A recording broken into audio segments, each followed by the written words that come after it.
my leader has directed. We are showing good faith, and we in the minority will continue to show good faith. And as an obedient person to my caucus, you would get to understand when the leader is speaking. Having worked with you in the health sector,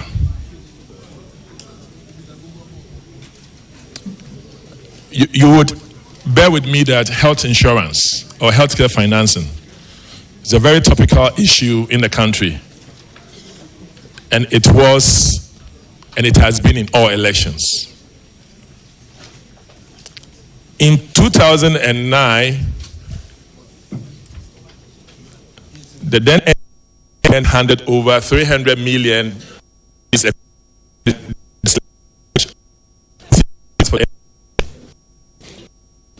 2016,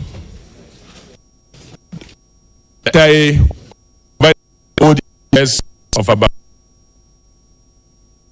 1 billion months delayed payment.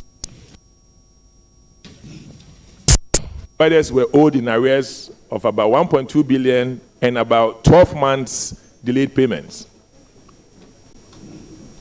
As we sit now, would you assure us, given that you are made a minister, and if you are aware also that the NHIA has a positive balance of about 700 million cash, investments of about 300 million, close to about 1 billion sitting in now under the visionary government of Nana Addo Dankwa Showboys regime.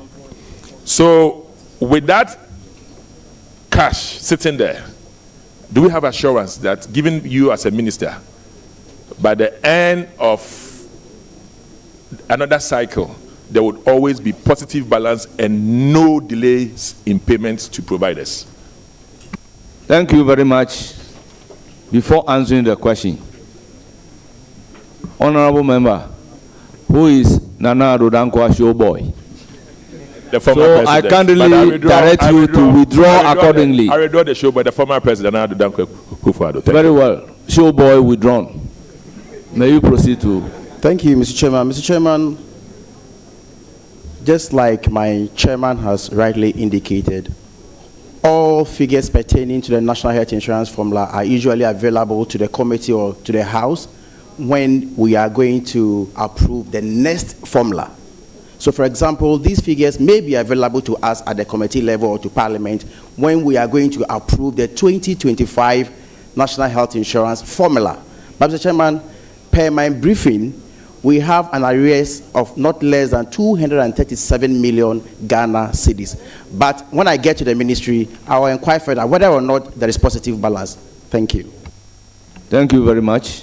Any further question? Yes, a follow-up on that. The NHIA's mandate in Act 852 allows it to provide health insurance for one, non-residents.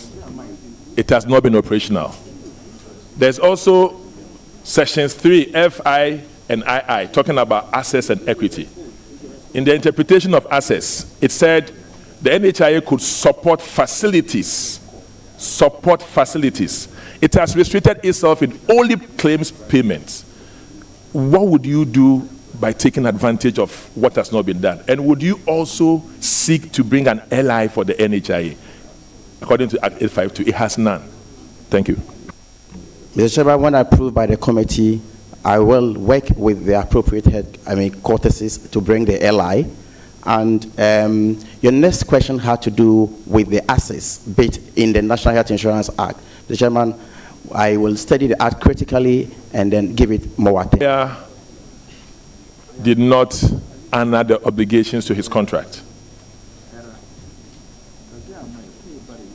It was under the Ministry of Special Development.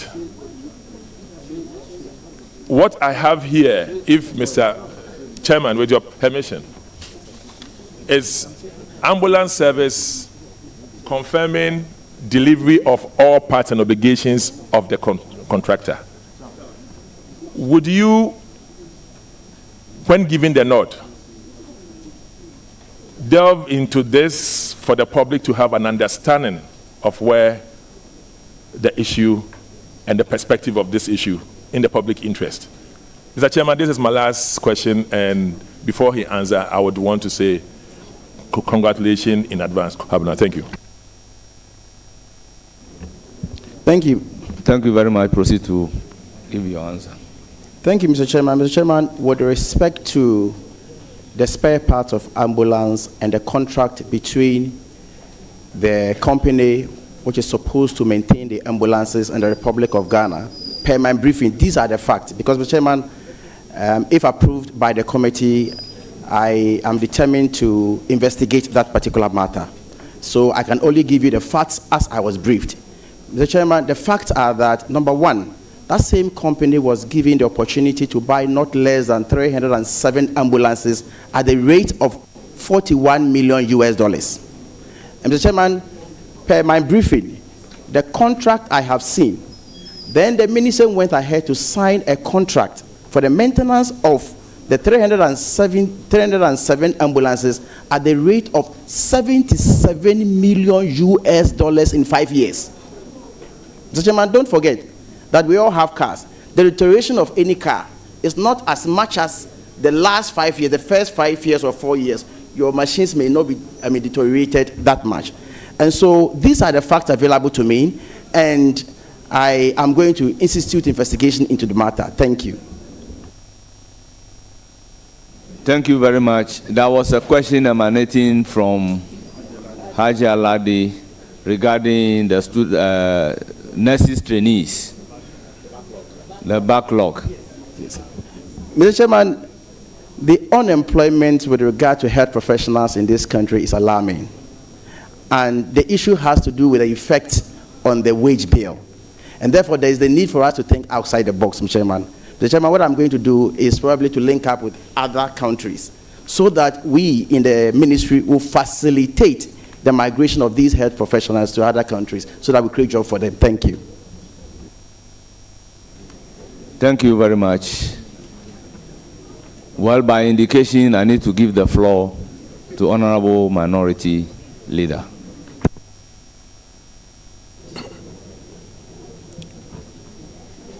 My respected colleague, thank you for being here this morning.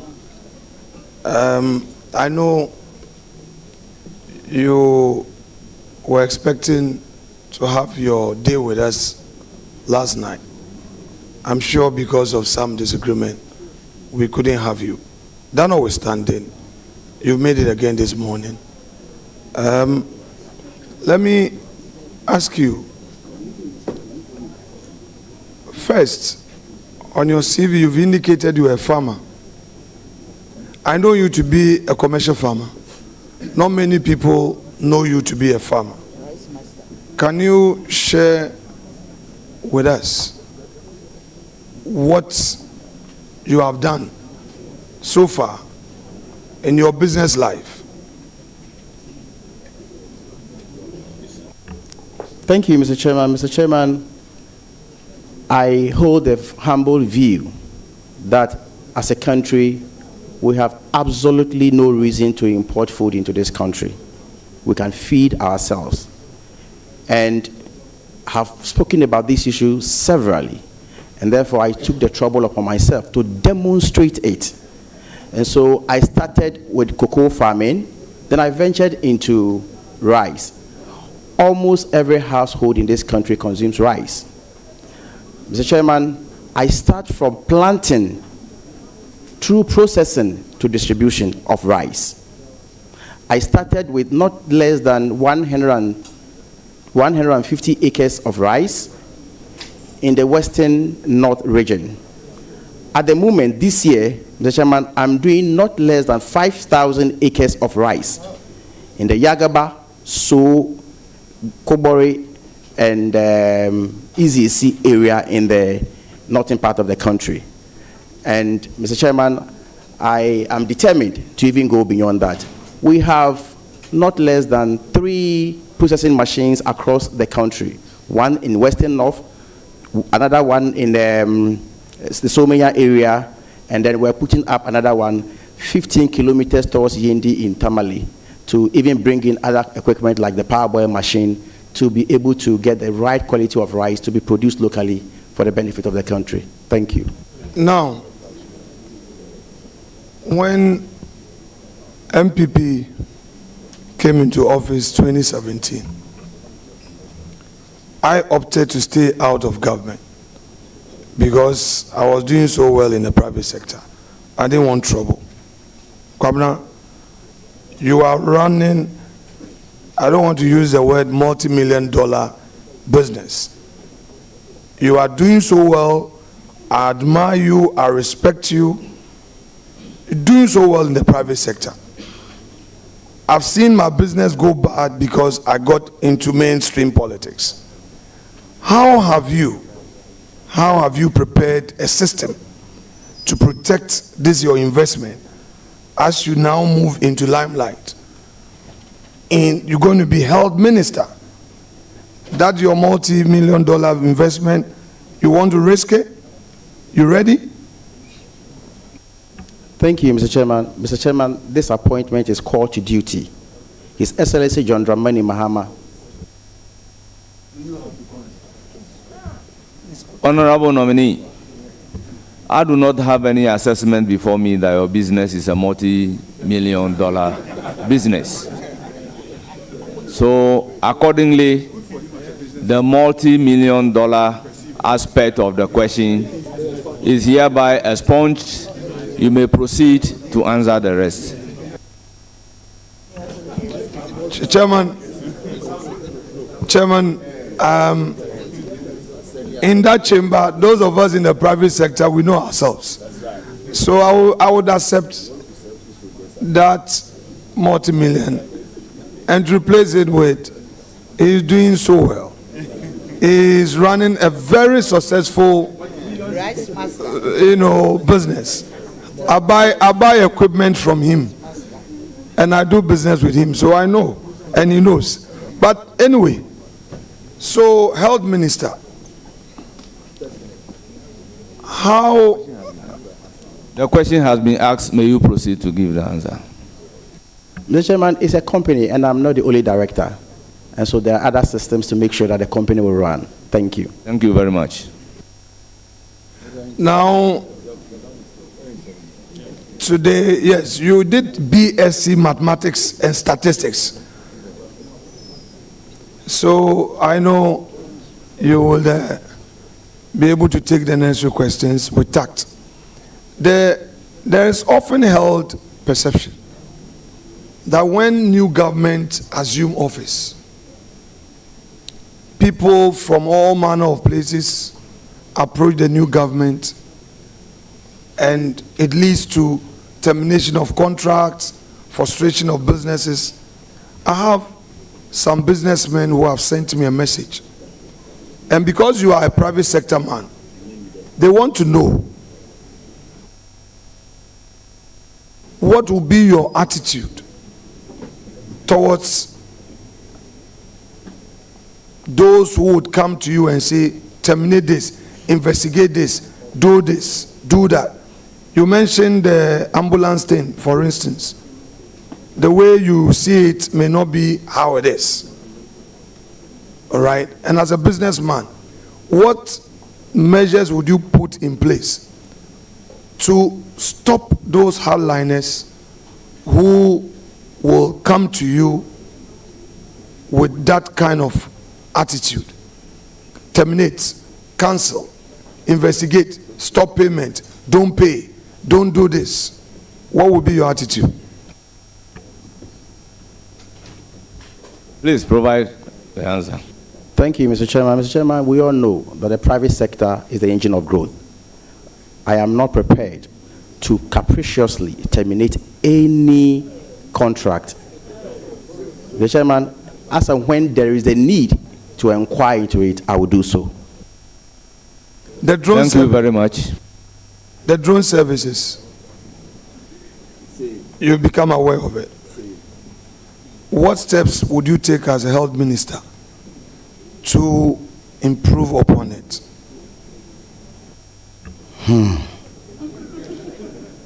Mr. Chairman, I personally have raised issues on the drone on the floor of the House. And when this committee approves me, I'll further inquire. In fact, let me provide some facts to the committee on the drone matter. The Chairman, I have the Hansards here.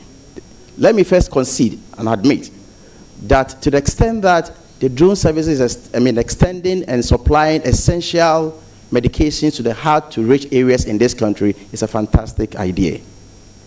Mr. Chairman, as leaders of this country, we owe it as a duty to be candid with the good people of this country. When this particular issue was discussed on the floor of the House, Mr. Chairman, the idea was that they were not going to take money from the government coffers to pay the services of the drone. Mr. Chairman, your party has promised a children's hospital in Accra. You are aware? Yes, Mr. Chairman. What timeline should we expect this? Mr. Chairman, with respect, let me get to the ministry, talk to the finance minister and my technical officers. Thank you. So, in this administration, health minister, what is that unique selling proposition you are bringing on board as a government in terms of your health policy? We know Kufuor, when you go on the street, you say health insurance, they say Kufuor. When you hear free SHS, they say Akufo-Addo. When you hear Metroma, they say Kufuor Bus. What is that unique selling proposition? You are... Our manifesto, we have promised free primary health care. And we are going to ensure that primary health care is free. The Chairman, we have also promised that we are going to establish a fund called Mahama Care. Honorable members, let's have some order to listen to the answer. Again, we have promised in our manifesto to establish a fund called Mahama Care Fund to take care of chronic diseases. The Chairman, it is our determination to make sure that Ghana becomes pharmaceutical hub. Thank you. Honorable nominee, there is nothing further to add. We want to assure you that we're not taking a vote on you. We, outside, would support our friends to pass you by consensus. We are done. And Chairman, take note that we spent less than 30 minutes on this nominee. I spent, no, it's important. It's important. One good turn deserves another. We spent less than 30 minutes. I asked him only 3 key questions and we've discharged him. So don't complain if we spend more time on another. Don't.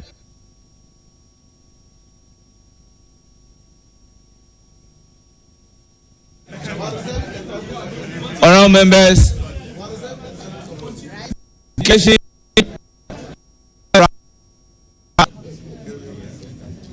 is that as you have the opportunity to conclude. Honorable members, in conclusion, I acknowledge our revered guest behind the nominee, giving him the moral support. First on my list is Mrs. Lydia Nkrumah, the spouse of the nominee.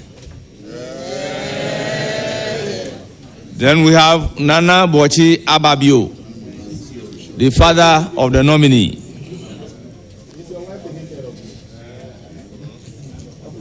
Nana Ofori Ahinkan II, Sehui Boinzanhini, and Kronti Hini of Sehui. We are so traditional council. We also have Nana Arema II, Chief of Joaboso. We have Nana Kwesi Ababio, Chief of Bodi. We have Nana Kwesi Eduhini I, Chief of Jenasi. We have Alhaji Hafiz, Chief Director, Ministry of Health, Salome, General Secretary. We have Alhaji Hafiz Adam, Chief Director, Ministry of Health. We have Dr. Richard Salome, General Secretary, Ghana Medical Association. And we have Dr. Eric Kofi Njedu, Chief Executive Officer, Cape Coast Teaching Hospital, and Dean of the Chief Executives of Teaching Hospitals. We have Daniel Amanin Dankwa, Registrar Pharmacy Council. Then we have Nana Edu Kwesi, Chief of Survey, Antobia. We have Michael Edu, NDC Regional Chairman, Western Region. You are all welcome. Well, Western North Region, sorry.